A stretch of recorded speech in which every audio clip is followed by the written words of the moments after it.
Le CNAC, c'est une structure relativement informelle, mais qui réunit à égalité, à peu près à égalité, le secteur public et les entreprises. Tous ceux qui ont à connaître de la lutte contre la contrefaçon. Et c'est donc un endroit où on peut échanger des idées, essentiellement échanger des idées, réfléchir à ce qui se passe en matière de contrefaçon et autant que possible préparer l'avenir, préparer la lutte contre la cybercontrefaçon, préparer un guichet unique de dépôt de plainte, etc., etc. D'abord les sensibiliser parce que beaucoup d'entreprises soit ne sont pas sensibles à la question de la contrefaçon, soit considèrent que c'est trop lourd, trop long, trop cher. Et donc le chef d'entreprise qui a évidemment bien d'autres choses à faire met ça de côté. Et puis il faut les encourager à porter plainte. On l'a dit pendant la discussion, la tribune, à la fois au pénal et au civil, ce qu'ils n'ont pas tendance à faire. En tout cas, ils n'ont pas tendance à déposer plainte au pénal.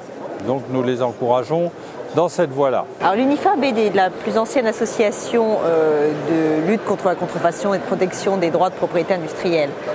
Avec évidemment des partenaires, nous travaillons avec le CNAC, personne de monsieur le sénateur, avec l'INPI, avec les gendarmes, qui sont évidemment extrêmement importants dans le processus, et avec les douanes bien sûr. L'arsenal juridique est suffisant.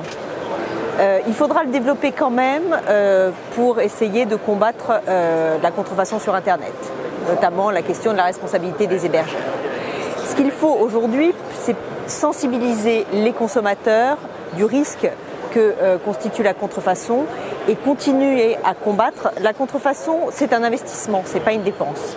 Donc il faut protéger ces créations, protéger ces innovations et lutter contre la contrefaçon. Alors l'outil principal de la douane française qui est mis à la disposition des entreprises, c'est la demande d'intervention. C'est vraiment l'étape initiale qui permet de lancer toute la mécanique de coopération et d'accroître finalement l'efficacité de nos contrôles, puisqu'elle permet aux titulaires d'un droit de propriété industrielle de décrire précisément la marchandise, le droit de propriété industrielle qui est protégé et de nous donner les indices qui vont permettre, lors du contrôle physique des marchandises, de faire la séparation entre une marchandise authentique et une marchandise fausse. Les mutations en matière de contrefaçon, c'est déjà le fait que la contrefaçon intéresse absolument tous les secteurs économiques.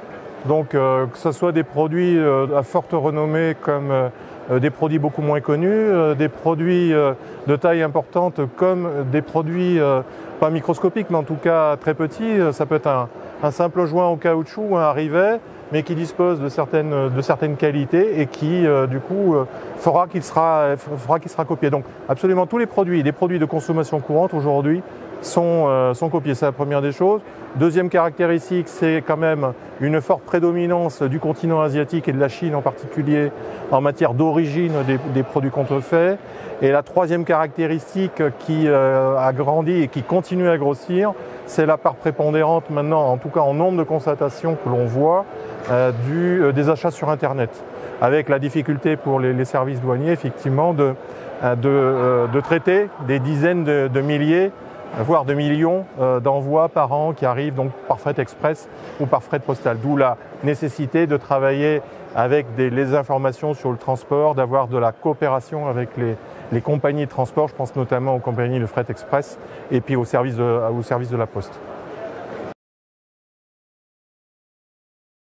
De la part des grands groupes, elles sont très au fait de toutes les questions de propriété intellectuelle et de lutte anti-contrefaçon.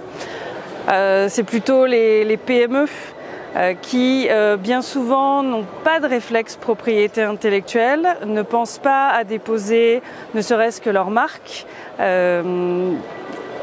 au début de leur activité, je dirais en création, et qui se disent qu'on s'en occupera plus tard, quand on aura 5 minutes. Et parfois c'est trop tard. Par exemple, j'ai encore eu hier une entreprise qui me disait tant que je commence, je ne suis pas connue, je n'ai pas de succès, donc c'est pas important. Pas du tout. Ce sont des réflexes qu'il faut avoir tout de suite.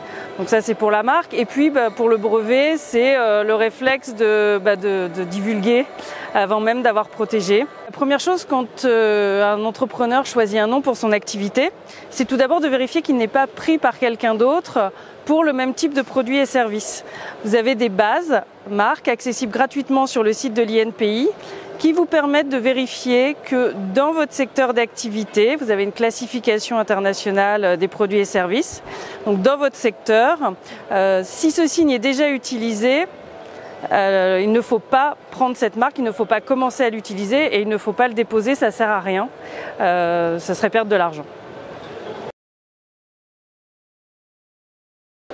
Moi, je conseillerais à tous les jeunes créateurs de se rapprocher de la délégation INPI la plus proche de chez eux, parce qu'en fait, il y a toute une gamme de services à leur disposition.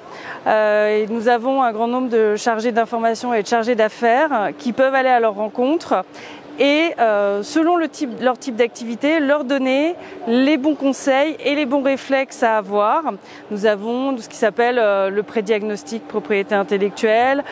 Nous avons aussi un service qui s'appelle la masterclass, qui est un programme un peu plus étalé dans le temps, avec un système de classe, un système de groupe et aussi un accompagnement individuel.